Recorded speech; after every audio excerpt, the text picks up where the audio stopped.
Hello students, स्वागत है आपका अपने यूट्यूब चैनल शारदा गुरुकुल में। मैं हूं आपकी एजुकेशनल गाइडर नेहा अत्री और आप पढ़ रहे हैं जींद की जानी मानी एकेडमी शारदा गुरुकुल पर। बेटा, अगर आपको यहां पर आने वाली क्लासेज अच्छी लगती हैं, आपको अच्छे से समझ में आता है, तो बेटा इस चैनल को सजेस्ट किया करो, वीडियो को लाइक किया करो और कमेंट में बताया करो। ठीक है, हम कर रहे थे यूनिटरी मेथड, तो अब हम यूनिटरी मेथड के नेक्स्ट क्वेश्चन शुरू करते हैं। क्वेश्चन है, if 10 man can do a piece of work in 4 days, अगर 10 आदमी किसी काम को 4 दिनों में करते हैं, how many man will be required, तो कितने मैन की आवश्यकता होगी, कितने आदमियों की आवश्यकता होगी to get the same work done in 5 days, उसी सेम कार्य को 5 दिनों में करने के लिए। ये बेटा आपको बताया गया है और मैंने आपको बताया था जब कभी आपको 2 यूनिट दिखाई दे, जैसे कि मैन डेज और इसमें आवर भी आ सकता है, अगर आपको इस तरह से यूनिट दिखाई दे तो बेटा वहां पर फॉर्मूला लगेगा। मेथड आपका कौन सा लगेगा? MDH, M1 D1 H1 equal होगा बेटे M2 D2 और H2 के। तो यहां पर बेटा आपको 2 वैल्यू दी गई है। क्या दिया गया बेटा? Man, 10 man can do a piece of work in 4 days, D भी लिख दिया हमने। और बेटा आवर की यहां पर बात नहीं आई है तो हम आवर को स्किप कर देंगे। How many man will be required, कितने मैन की आवश्यकता होगी, किस लिए? To get the same work done in 5 days, वही सेम कार्य बेटा 5 दिनों में करने के लिए, 5 डेज में कंप्लीट करने के लिए कितने और आदमियों की आवश्यकता होगी, ये आपको बताना है। तो बेटा मैंने आपको बताया था, या तो आप अगर इक्वल का साइन है ऐसे ही कट कर सकते हैं कि 5 1 जा 5, 5 2 जा 10, तो बेटा आपके मैन कितने आ गए? 8, आपके मैन आ गए 8। या फिर बेटा आप ऐसे कर सकते हैं कि आपको क्या दिया गया था? आपको दिया गया था कि यहां पर है 10 इंटू 4 इक्वल है M इंटू 5 के। इस 5 को बेटा अगर आप ऐसे नहीं काट पा रहे हैं तो 5 को इसके डिवाइड में ले जाइए। 10 इंटू 4 के डिवाइड में 5 इक्वल टू किसके? मैन के। 5 2 जा 10, तो आपके मैन कितने हो गए बेटा? 8। ये भी आपका मेथड सही है और ये भी सही है, सिर्फ आपको आंसर से मतलब है और बेटा कट करना आना चाहिए। ठीक है, तो बेटा आपका आंसर क्या आ गया कि 8 मैन ऐसे हैं, 8 मैन रिक्वायर्ड हैं 5 डेज में वर्क को कंप्लीट करने के लिए। Option B is your right answer. ठीक है, चलिए नेक्स्ट क्वेश्चन देखते हैं। समझ में आया सभी को? ये है आपका next question. 21 goats eat as much as 15 cows, कहा गया है कि 21 गोट्स हैं वो उतना चारा खाती हैं जितना कि 15 काउज खाती हैं। ठीक है, फिर इसने क्या पूछा है? How many goats eat as much as 35 cows, कितनी बकरियां होंगी ऐसी जो बेटा 35 काउज के बराबर चारा खाएंगी, 35 गायें के बराबर। तो बेटा सबसे पहले आपको देखना है ट्रिक क्या कहती है। ट्रिक ये कहती है अगर आपको 2 वैल्यू दी गई है जैसे कि 15 काउज और 35 काउज, तो बेटा 1 ऊपर आएगी, फर्स्ट रो में आएगा। 15 काउज ईट, कितना ईट करती हैं? ईट करती हैं बेटा जितना कि 21 गोट्स करती है, बता दिया। फिर हमें बताना है, क्योंकि बेटा हमें काउज बताना है गोट्स के इक्वल कितनी है, तो बेटा इसीलिए और काउज की वैल्यू ही दी गई है 2 बार। फर्स्ट रो में आया 15 काउज ईट्स कितना? 21 गोट्स। अब 1 काउ का अगर हम निकालेंगे तो बेटा क्या आएगा? 21 के अपॉन में 15 गोट्स हो जाएगा। पर हमें बताना 1 काउ का नहीं है, हमें बताना है 35 काउज कितनी गोट्स के इक्वल है। तो बेटा 35 काउज कितना ईट करेंगी? 21 अपॉन 15 और मल्टीप्लाई में हो जाएगा बेटा 35। अब इसको आपको कट करना है। हम किस पे कट करते हैं? 3 पर। 3 5 जा 15 और 3 7 जा 21, फिर 5 7 जा 35, 7 7 जा 49, मतलब कि 49 गोट्स होंगी जो बेटा आपकी 35 काउज के इक्वल होगी। Option B is your right answer. और यही है बेटा यूनिटरी मेथड में इस सवाल को करने का तरीका। ठीक है, चलिए नेक्स्ट क्वेश्चन देखते हैं। नेक्स्ट क्वेश्चन है बेटा, a mechanic earns ₹36,000 on 9 cars, मतलब कोई मैकेनिक है जो 9 कार पर 36,000 रुपए कमाता है, अर्न करता है। अर्न करना मतलब कमाना। ठीक है, how much will he earns in 1 day, वह एक दिन में कितना कमाएगा? If in a day he receives 27 cars, अगर वो बेटा किसी दिन 27 कार रिसीव करे तो बेटा वो कितने कितना कमाएगा, कितना अर्न करेगा, यहाँ अर्निंग की बात हो रही है बेटा। ठीक है, तो चलिए हम स्टार्ट करते हैं।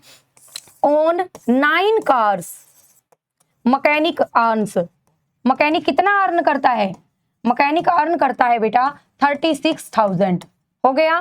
फिर बेटा हम निकालते हैं 1 कार पर वो कितना अर्न करता होगा, 1 कार पर मैकेनिक अर्न्स 36,000 के डिवाइड में हो जाएगा 9। पर बेटा उसने हमसे ये नहीं पूछा कि वो 1 कार पर कितना अर्न करता है, उसने पूछा है 27 cars.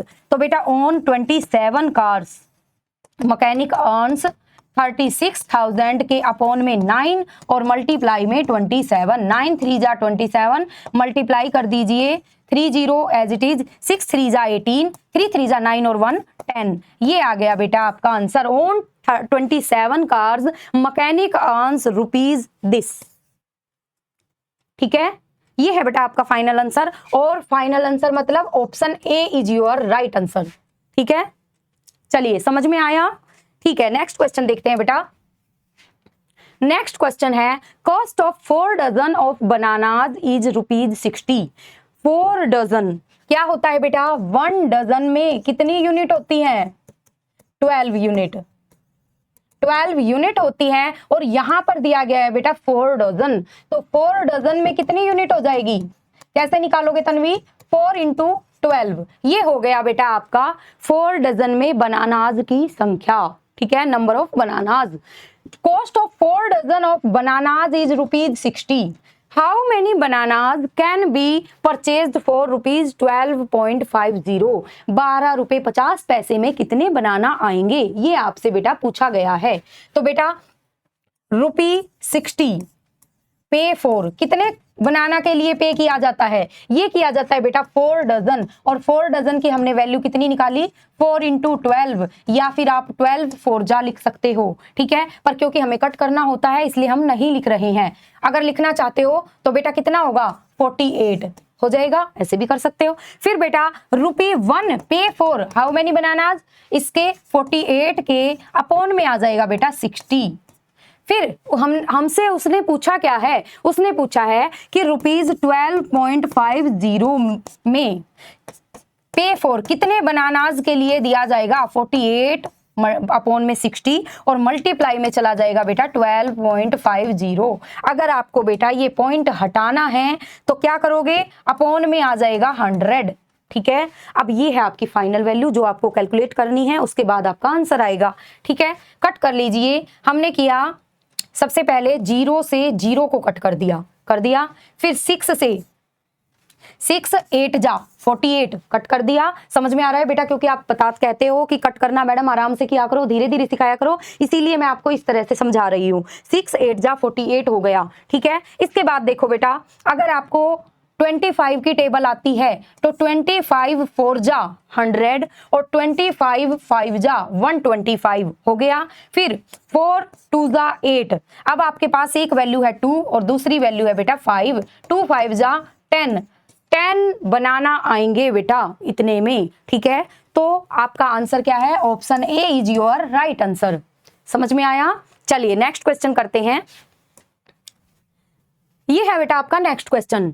A can lay railway track between 2 given stations in 16 days। मतलब क्या कह रहा है बेटा, A कोई व्यक्ति है जो क्या करता है, लिटाता है रेलवे ट्रैक। रेलवे ट्रैक वो होता है जिसपे रेलगाड़ी चलती है। ठीक है, और बेटा जो रेलगाड़ी वो बिछाता है, लिटाता है, उसको बिछाने का कार्य करता है 2 स्टेशन के बीच में, बिटवीन 2 गिवन स्टेशंस, वो 16 डेज में 16 दिनों में बिछाता है। कौन, ए बेटा 16 डेज में बिछाता है। फिर इसने कहा and B can do the same job, B वही सेम कार्य बेटा कितने दिनों में करता है, 12 डेज में करता है। उसके बाद इसने कहा विद द हेल्प ऑफ सी की मदद से दे did the job in 4 days only. बेटा यहां पर जब ये दे आया है ना, इसका मतलब ये है बेटा कि अब इन तीनों ने कार्य किया है, मतलब सी अकेले ने नहीं किया। इसने कहा with the help of C, मतलब ए बी और C, with the help of C they did the job in 4 days, उन्होंने 4 days में कार्य को कर दिया। ठीक है, तो इसने क्या पूछा है, इसने पूछा है then C alone can do the job in how many days. C अकेला उसी कार्य को, मतलब वही रेल की पटरियां बिछाने का कार्य अकेला कितने दिनों में करेगा, ये आपसे बेटा पूछा गया है। तो सबसे पहले मैंने आपको ये बताया था, जब आपको कार्य निकालना है तो आपको यहाँ एक वर्क मानना पड़ेगा, और वर्क भी आप ऐसे ही नहीं मान सकते, वर्क वो होगा जो इनका एलसीएम होगा। तो बेटा 16, 12 और 4 का एलसीएम क्या आएगा, 16, 12 और 4 का एलसीएम आएगा बेटा 48। ठीक है, करके बताऊं या कर लोगे? ठीक है, एलसीएम तो बेटा आप सभी को निकालना आता है, यहां पर आ जाएगा 48। 48 बेटा वर्क है। ठीक है, अब देखो 16 है ए का वर्क, ए 16 डेज में करता है इस कार्य को, तो बेटा उसकी एफिशिएंसी निकालेंगे हम कि वो एक दिन में कितना कार्य कर सकता है। 16 3 जा 48। अगर बेटा आपको ना निकालना है तो आप डिवाइड कर सकते हो, ये देखिए। ठीक है, फिर बी की एफिशिएंसी अगर हम निकालें तो 12 4 जा 48। ए बी और सी तीनों की अगर हम एफिशिएंसी निकालें तो ये हो जाएगी बेटा 1 और 2, 12 हो जाएगी। अब बेटा 12 आई है एफिशिएंसी, अगर हम बेटा सी अकेले की एफिशिएंसी निकालेंगे तो कितनी आएगी, कैसे पता करोगे बेटा? देखो, जब आपने देखा कि ए प्लस बी प्लस सी 4 डेज में उस वर्क को कंप्लीट कर देते हैं, तो यहाँ पे आई ए बी और सी तीनों की 12। आपने लिखा ए प्लस बी प्लस सी की एफिशिएंसी कितनी है, 12 है। फिर हमें ये पता है कि ए की एफिशिएंसी कितनी है, 3, और बी की एफिशिएंसी है बेटा 4, सी की हमें बतानी है, तो ये इक्वल टू हो गया 12। 3 और 4 को अगर आप प्लस करोगे तो बेटा क्या आएगा, 7 प्लस सी है 12 के, और सी की अगर निकालोगे तो 12 में से जो यहाँ प्लस में है इधर जाके माइनस में हो जाएगा। सी की एफिशिएंसी निकल के आई 5, तो बेटा सी की जो एफिशिएंसी है वो है बेटे 5। अब उसने पूछा है then C alone can do the job in how many days. C alone कार्य को करेगा, तो बेटा टोटल वर्क कितना है आपका 48, और सी की एफिशिएंसी कितनी है बेटा 5। ये हो जाएगा बेटा आपका आंसर। ठीक है, और बेटा यहां पर तो आपको डायरेक्ट ऑप्शन मिल गया 48/5। कभी कभी बेटा वो आपको ऐसे भी दे सकता है, 5 9 जा 45, 5 9 जा 45, कितना बचा 3, 9⁵3/5। ठीक है, ये हो जाएगा बेटा आपका आंसर। ठीक है, क्वेश्चन समझ में आया सभी को? चलिए नेक्स्ट क्वेश्चन देखते हैं। नेक्स्ट क्वेश्चन है 12 persons can finish a piece of work in 15 days. देखिए बेटा यहां पर आपको पर्सन्स मतलब बोले तो मैन दिया है, एम दिया है, और यहाँ डी दिया है, डेज दिया है। In how many days the same work be completed by 20 persons. मतलब समझ में आया कौन सा मेथड है यहाँ पर? यहाँ पर आपका मेथड है MDH। ठीक है, बस वैल्यू पुट कर लीजिए, आंसर निकल जाएगा। 12 persons can finish a piece of work in 15 days. H नहीं दिया है तो स्किप कर देंगे। और in how many days will the same work, वही same work be completed by 20%, और निकालना क्या है, in how many days, D निकालना है बेटा। बस सिंपल कट करना है, 4 3 जा 12, 4 5 जा 20, और 5 3 जा 15, 3 3 जा 9 डेज में करेंगे। ये हो गया बेटा आपका answer. Option C is your right answer. ठीक है, समझ में आया? चलिए नेक्स्ट क्वेश्चन देखते हैं बेटा। नेक्स्ट क्वेश्चन है 30 man can do a piece of work in 16 days. 30 man किसी कार्य को बेटा 16 डेज में करती हैं। In how many days 8 man, वही बेटा आपका ये दोबारा से MDH है। ठीक है, MDH 30 man can do a piece of work in 16 days. कितने दिनों में करते हैं बेटा? 16 डेज में करते हैं। बताना क्या है, इन हाउ मेनी डेज, कितने दिनों में करेंगे, कौन करेंगे? 8 man can do the same work है इसलिए हम इक्वल रखेंगे। ठीक है, तो बेटा 8 2 जा हो जाएगा, 8 2 जा 16, यहाँ पर 30 2 जा 60 दिनों में करेंगे। कौन? 8 मैन, क्योंकि बेटा पहले व्यक्ति भी तो ज्यादा थे ना। 30 मैन किसी कार्य को 16 दिनों में करते हैं, तो बेटा 8 व्यक्ति तो कम हो गए। अगर व्यक्ति कम होंगे तो बेटा काम करने में ज्यादा समय लगेगा। ठीक है, तो इसका आंसर आपका क्या आया? Option D, 60 days is your final answer. ठीक है, चलिए नेक्स्ट क्वेश्चन देखते हैं। नेक्स्ट क्वेश्चन है बेटा, Asha takes 12 days to complete the work. Asha है किसी कार्य को करने में 12 डेज लेती है। पवन टेक्स 10 डेज, पवन 10 दिन लेता है to take complete the same work, उसी सेम कार्य को। अब बेटा आशा, पवन और राम, ये बेटा क्वेश्चन वही तरीका है आपका। अब यहाँ पर नाम दे दिया PQR की बजाय, ABC की बजाय यहाँ पर पर्टिकुलरली एक नाम दे दिया गया है। ठीक है, तो बेटा ये कहता है कि आशा टेक्स 12 डेज, कितने दिन लेती है? 12 डेज लेती है टू कंप्लीट द वर्क, किसी काम को करने में। पवन टेक्स, अब यहाँ पर एक बंदा है, कौन? पवन। पवन व्यक्ति है जो कितने दिन लेता है?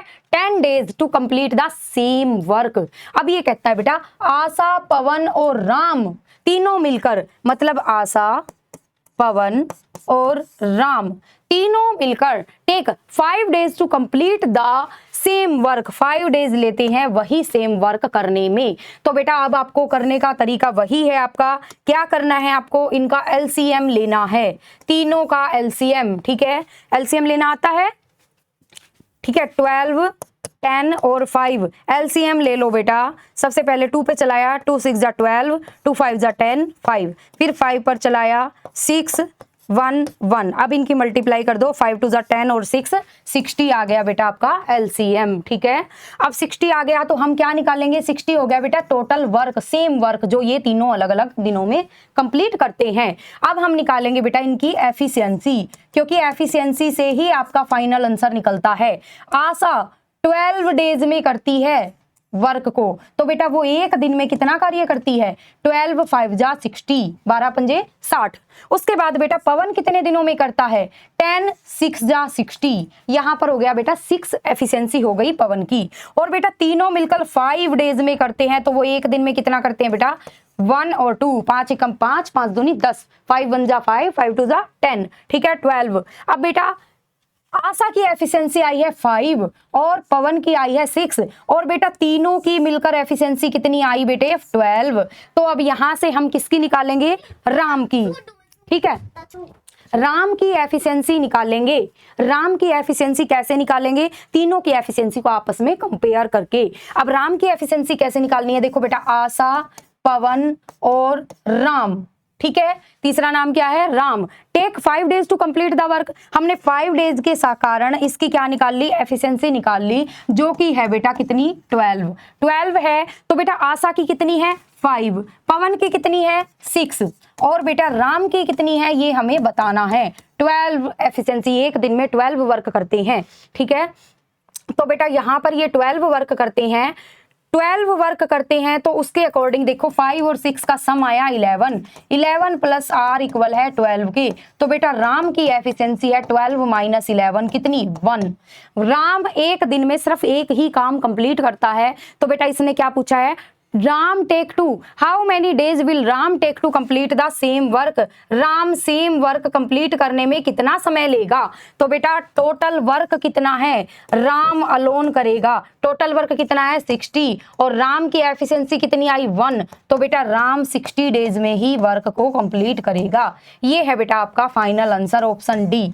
ठीक है, समझ में आया बेटा? ये एफिशिएंसी जो हम निकालते हैं, ये इस क्वेश्चन को करने का सबसे आसान तरीका है, जिससे आप अपना कोई भी कुछ भी पूछ ले कि पी अकेले कितने दिन में करेगा, राम कितने में करेगा। वैसे तो बेटा आशा और पवन का दिया गया है, जिसका नहीं दिया गया होगा उसी का पूछेगा। ठीक है, तो ऐसे बेटा किसी का भी आंसर आप निकाल सकते हैं। ठीक है, चलिए नेक्स्ट क्वेश्चन देखते हैं बेटा। ए टाल ऑफिस बिल्डिंग हैज 85 फ्लोर्स। यहाँ पर बेटा एक ऑफिस की बिल्डिंग दी गई है। ठीक है, और ये जो बिल्डिंग है इसमें टोटल 85 फ्लोर्स हैं, जिसे आप क्या बोलते हो? मंजिलें बोलते हो ना। तो इस फ्लोर पर बेटा 85 फ्लोर हैं, इस बिल्डिंग में 85 फ्लोर्स हैं। क्या है? ऑफिस बिल्डिंग है कोई। ठीक है, ऑफिस बिल्डिंग हैज कितने फ्लोर? 85 फ्लोर्स, टोटल 85 फ्लोर्स हैं। फिर ये कहता है ईच फ्लोर हैज 48 विंडोज, मतलब कि हर फ्लोर पर 48 विंडो है, खिड़कियां हैं। खिड़कियां जरूरी होती हैं बेटा, क्यों? किसी भी बिल्डिंग में वेंटिलेशन के लिए खिड़कियां बहुत जरूरी होती है। ठीक है, तो ये कहता है कि each floor has 48 Windows, each या 1 लिख सकते हो। 1 फ्लोर हैज कितनी विंडोज? 48 विंडो।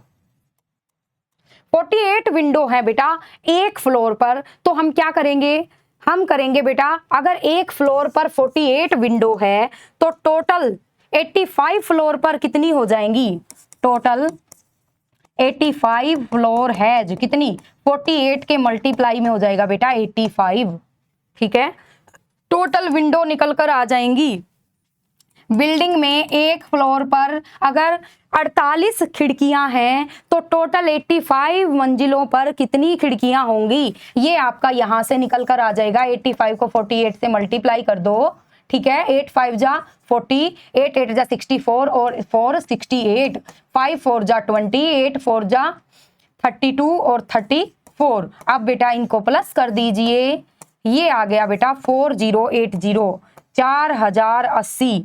टोटल क्या है बेटा? विंडो है। कितने पर? पूरी बिल्डिंग के 85 फ्लोर पर टोटल कितनी खिड़कियां हो गई?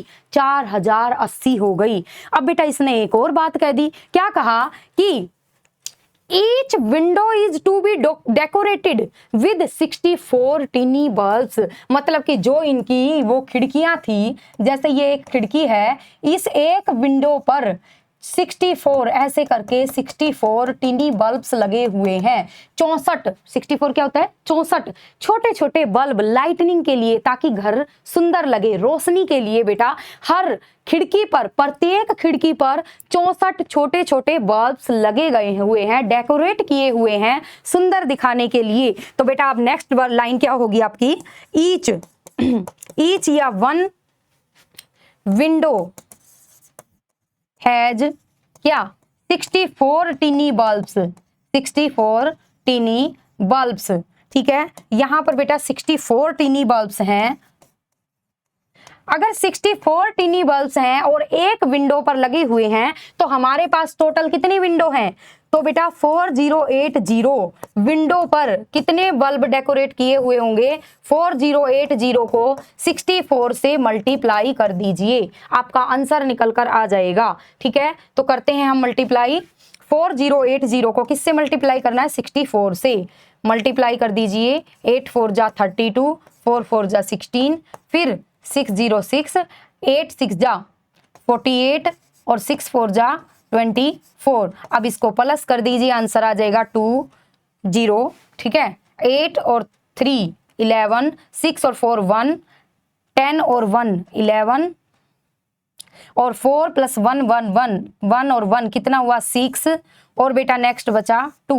ये हो गया बेटा आपका final answer. 26110 option A is your right answer. बेटा इसमें क्या कहा गया है? इसमें कहा गया है ऑफिस बिल्डिंग है जिसमें 85 फ्लोर हैं, 85 फ्लोर हैं, और फिर इसने कहा each floor has 48 window. Her floor पर ऐसी ऐसी बेटा 48 विंडो है। अब बेटा एक फ्लोर पर 48 विंडो है तो टोटल है 85 फ्लोर। 85 फ्लोर पर 48 विंडो से मल्टीप्लाई करेंगे, इसका मतलब पूरी बिल्डिंग में 4080 विंडो है। टोटल विंडो आ गई। फिर इसने कहा कि each window has 64 tiny bulbs, मतलब कि प्रत्येक विंडो को डेकोरेट किया हुआ है, सुंदर दिखाने के लिए डेकोरेट किया गया है 64 टीनी बल्ब से, 64 छोटे छोटे बल्बों से। ठीक है, वो रंग बिरंगे भी हो सकते हैं या फिर वो दिवाली वाली लुप आती है वो भी हो सकती है। ठीक है, तो बेटा 64 छोटे छोटे बल्बों से डेकोरेट किया गया है एक विंडो को। हमारे पास टोटल विंडो कितनी है? 4080। 4080 को मल्टीप्लाई करेंगे 64 से तो बेटा टोटल आपका आंसर निकल के आ जाएगा कि हाउ मेनी बल्ब्स, टोटल कितने बल्ब हैं जो वुड बी नीडेड डेकोरेट करने के लिए आवश्यकता है ऑल द विंडो। इस 85 फ्लोर की पूरी बिल्डिंग की सभी खिड़कियों को डेकोरेट करने के लिए टोटल इतने बल्बों की आवश्यकता है। ठीक है, ये आ गया बेटा आपका आंसर। ठीक है, कर लेंगे सभी। चलिए नेक्स्ट क्वेश्चन देखते हैं। चलिए बेटा ये है आपका next question. Sara poured 9/8 cups of lemonade each in, यहाँ बेटे 5 glasses what was the total amount of lemonade Sara poured in 5 glasses. तो बेटा दो जगह पे 5 ग्लासेज नहीं आ सकता, ये क्वेश्चन में प्रिंटिंग मिस्टेक हो गई है। 9/8 कप्स ऑफ लेमोनेड आएगा बेटा 1 ग्लास में, यहां पर 5 की जगह पे 1 ग्लास आएगा। और पूछा गया है कि what was the total amount of lemonade Sara poured in 5 glasses, 5 गिलास में कितना नींबू का रस आएगा, ये है बेटा आपका क्वेश्चन। ठीक है, कभी कभी छोटी छोटी गलतियां हो जाती हैं। तो क्वेश्चन देखो बेटा, Sara poured 9/8 cups of lemonade each in 1 glass. ठीक है, चलिए शुरू करते हैं। 1 ग्लास लेमोनेड, 1 ग्लास में इन 1 ग्लास लेमोनेड कितना आता है बेटा, ये आता है 9/8 कप्स। ठीक है, 1 ग्लास में लेमोनेड आता है बेटा 9/8 कप्स। और हमसे पूछा गया है कि अगर सारा पोर्ड करती है, सारा डालती है 5 ग्लासेज में, तो बेटा कितना आएगा। इन 5 ग्लासेज लेमोनेड की मात्रा जो होगी वो बेटा 9/8। देखो 1 यूनिट की वैल्यू तो हमें पहले ही पता है, रिक्वायर्ड क्वांटिटी है 5 ग्लासेज, तो यहाँ पर डायरेक्ट मल्टीप्लाई हो जाएगा। 9 5 जा 45/8, ये हो गया बेटा ऑप्शन सी। और ये आपको बेटा ऐसे भी मिल सकता है, 8 5 जा 45/5/8। ठीक है, तो ये है आपका आंसर। चलिए नेक्स्ट क्वेश्चन करते हैं। और बेटा ध्यान रखना, यहाँ पर 5 ग्लासेस नहीं है, 1 ग्लास आएगा। पहले 1 ग्लास में लेमोनेड आता है 9/8 कप्स और 5 ग्लासेस का हमें बताना है। ठीक है, चलिए नेक्स्ट क्वेश्चन है बेटा, द कॉस्ट ऑफ, ये क्या हो गया, 1 मिनट, चलिए हाँ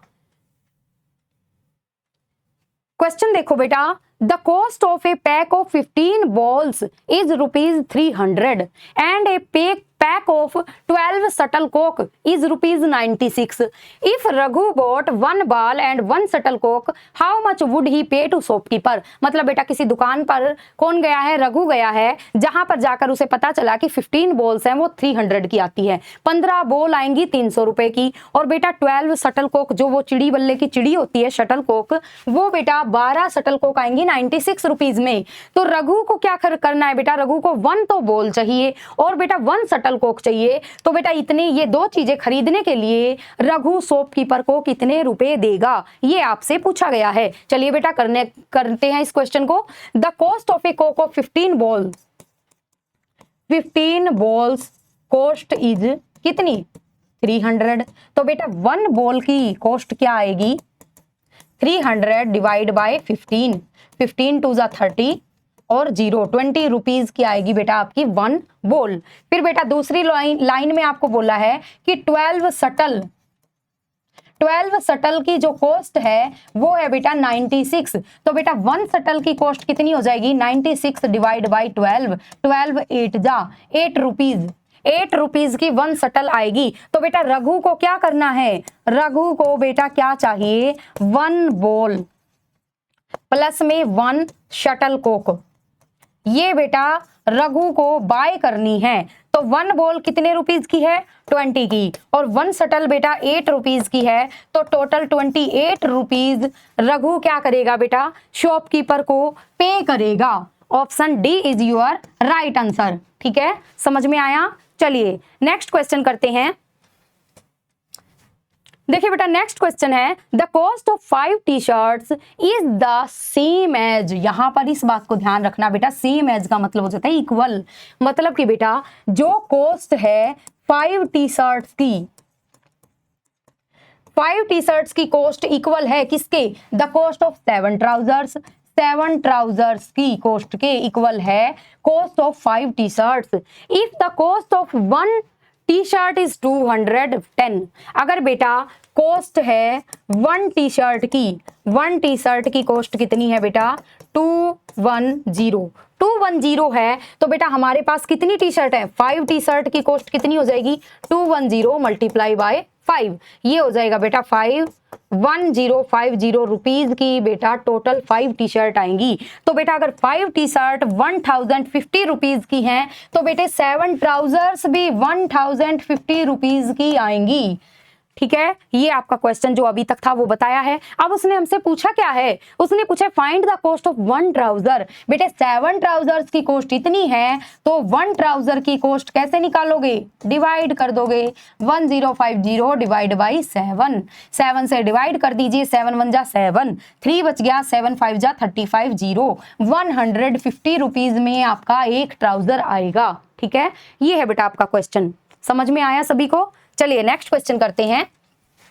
नेक्स्ट क्वेश्चन है a tailor has 37.5 metre of cloth.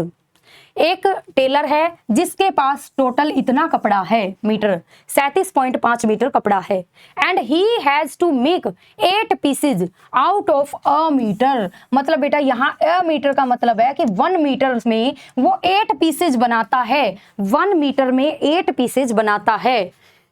How many pieces can be made out of it. तो बेटा कितने पीसेज बनाए जा सकते हैं टोटल 37.5 मीटर के कपड़े में से, ये आपसे पूछा गया है। तो बेटा हमारा यूनिटरी मेथड के अकॉर्डिंग करेंगे। 8 पीसेज, देखिए बेटा 1 मीटर में 8 पीसेज बनते हैं। ठीक है, 2 यूनिट हैं, फर्स्ट यूनिट को आगे लिखेंगे।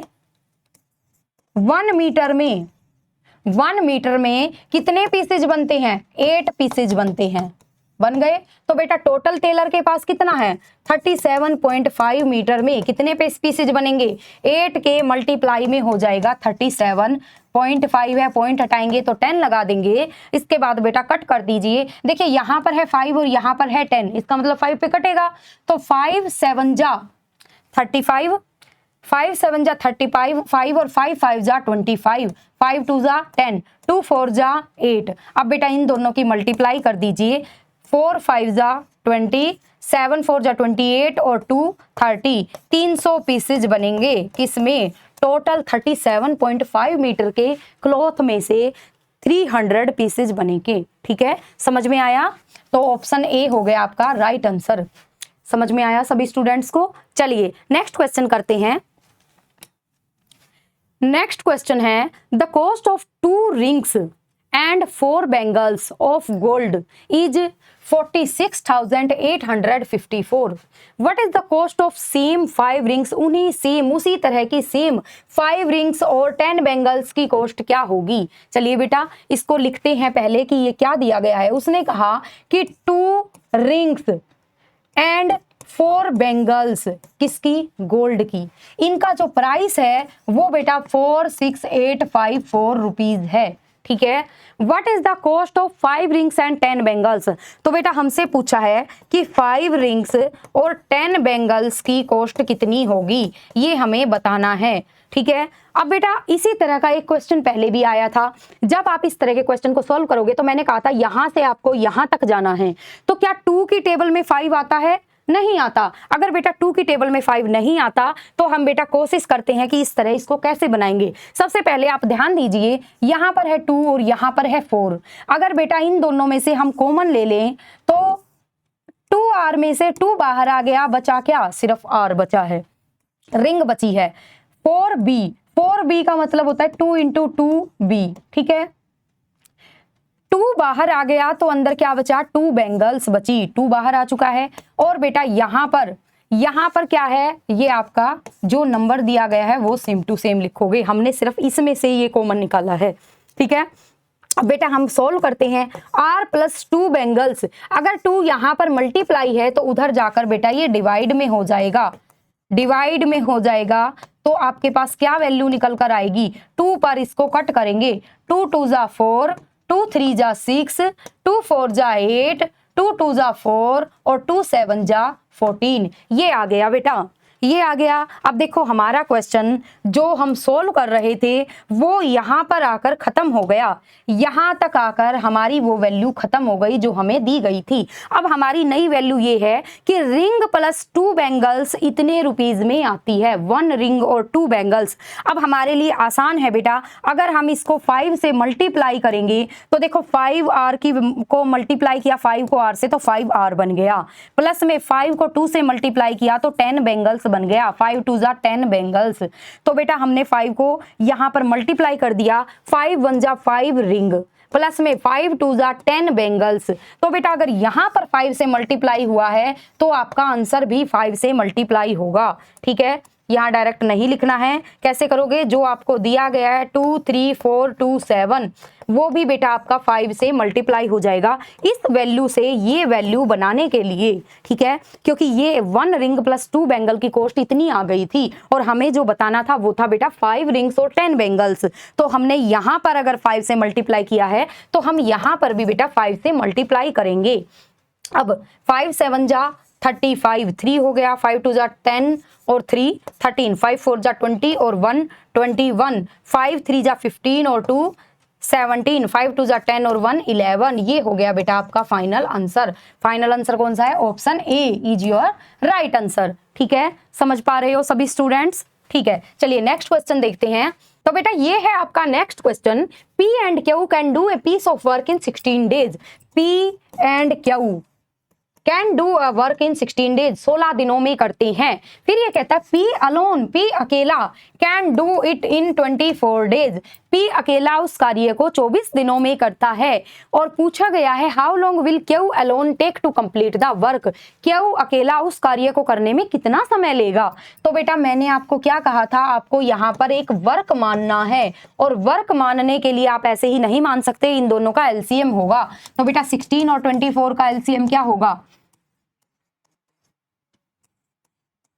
मल्टीप्लाई करिए, 3 2 जा 6 6 2 जा 12 12 4 जा 48। ये हो गया बेटा आपका टोटल वर्क। अब बेटा वर्क हमें निकालना क्यों जरूरी है, क्योंकि जब हम बेटा वर्क मानेंगे, वर्क कुछ अपने आइडिया से निकालेंगे, अपने मेथड से निकालेंगे, तभी हम इनकी एफिशिएंसी निकाल सकते हैं। तो बेटा एफिशिएंसी निकालते हैं, पी एंड क्यू दोनों मिलकर 16 डेज में कार्य को करते हैं। तो बेटा 16 3 जा 48 हो गया, मतलब इन दोनों की एफिशिएंसी 3 है, ये एक दिन में 3 कार्य करते हैं। फिर बेटा पी अलोन, अलोन पी अकेला पी 24 डेज में करता है। तो बेटा वो एक दिन में कितना कार्य करता है, 2 वर्क करता है। तो बेटा देखो यहां से आप थोड़ा सा ऐसे भी समझ सकते हो, पी एंड क्यू दोनों की एफिशिएंसी कितनी है 3, तो पी की एफिशिएंसी कितनी है 2 पी की एफिशिएंसी है, तो क्यू की कितनी आ गई, क्यू की एफिशिएंसी आ गई बेटा 1, 3 में से 2 गया, 1 आ गई बेटा क्यू की एफिशिएंसी। और टोटल वर्क है 48। तो बेटा अलोन सी कितने दिनों में करेगा, 48, एक दिन में एक कार्य करता है। तो बेटा टोटल वर्क वो 48 डेज में ही कंप्लीट करेगा। Option C is your right answer.